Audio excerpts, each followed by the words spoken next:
হযরত শাহজালাল আন্তর্জাতিক বিমানবন্দরের আমদানি কার্গো কমপ্লেক্সে আগুন লাগে দুপুর ২টার দিকে। ৮ নম্বর গেটের পাশের এই জায়গাটিকে সবাই চেনে হ্যাঙ্গার গেট নামে। সেই হ্যাঙ্গার গেটের আগুন মুহূর্তে ছড়িয়ে পড়ে পুরো কার্গো কমপ্লেক্সে। কিছুক্ষণের মধ্যেই বিমানবন্দরের আশপাশের পুরো এলাকা ধোঁয়ায় ঢাকা পড়ে। মুহুর্মুহুর শোনা যায় ছোট বড় বিস্ফোরণের শব্দ। আগুন নেভাতে শুরুতেই অংশ নেয় বিমানবন্দরের ফায়ার ইউনিট ও বিমান বাহিনী, সঙ্গে যোগ হয় ফায়ার সার্ভিস।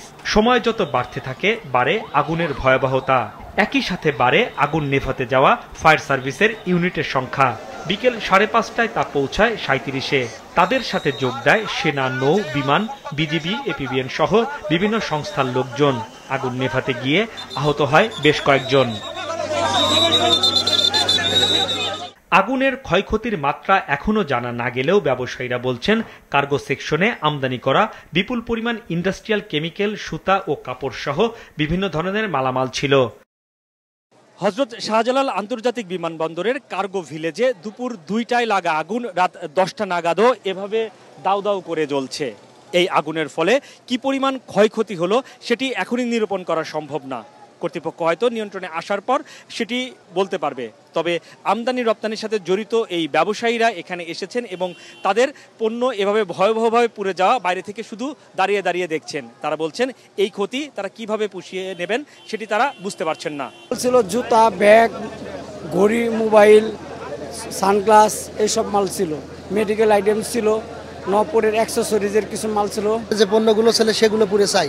এখন আমাদের যে প্রস্তুতকারক ইম্পোর্ট প্রতিষ্ঠানগুলো, গার্মেন্টস, বিভিন্ন প্রতিষ্ঠান, টেক্সটাইল, ওষুধ প্রস্তুতকারী প্রতিষ্ঠানগুলো দেউলিয়া হয়ে গেল। সন্ধ্যায় ঘটনাস্থল পরিদর্শন করেন বাণিজ্য ও বেসামরিক বিমান উপদেষ্টা শেখ বশির উদ্দিন। ক্ষতিগ্রস্ত ব্যবসায়ীদের পাশে থাকার আশ্বাস দেন তিনি। চেষ্টা করছি যে যত দ্রুত পারি আজকে রাতের মধ্যে ফ্লাইট ওপেন করা। ইমিডিয়েট লক্ষ্য হচ্ছে অপারেশনকে কত দ্রুত আমরা চালু করতে পারি। আমরা এই লক্ষ্যে এখন আলোচনায় বসে আমরা ক্ষতি নিরূপণ করার জন্য এবং আমাদের যেহেতু এটা একটা চলমান কার্যক্রম, এই চলমান কার্যক্রমকে কিভাবে আমরা চলমান রাখবো সেই ব্যাপারে আমরা পদ্ধতিগতভাবে সকলে বসে আমরা এখনই বসে আমরা সিদ্ধান্তগুলো নেওয়ার চেষ্টা করি। আগুনের কারণে আন্তর্জাতিক রুটের যাত্রীরা পড়েছেন ভোগান্তিতে। তারা কি করবেন তা স্পষ্ট নয়। ফলে অনেকেই ফিরে গিয়েছেন, আবার অনেকে ফ্লাইট ছাড়ার আশায় রয়ে গিয়েছেন। ফ্লাইট ছিল 8:45-এ, এখন পর্যন্ত কোনো কিছু জানায় নাই। তারা সে অপেক্ষায় আছে, ভিতরে বসে আছে। 7:30-এ ফ্লাইট ছিল দুবাই ইমারাত। এখন বলছে অফিসে যোগাযোগ করে পরবর্তী আসার জন্য। কখন আস আমার কইছে যে 2টার সময় যাতে হইব, 10:30 ঢুকতে হইব। এখন আমি আর জানি না। বিমানবন্দর কর্তৃপক্ষ জানিয়েছে আগুনের তীব্রতা বেড়ে যাওয়ায় কাছাকাছি থাকা বিমানগুলো নিরাপদ স্থানে সরিয়ে নেওয়া হয়েছে।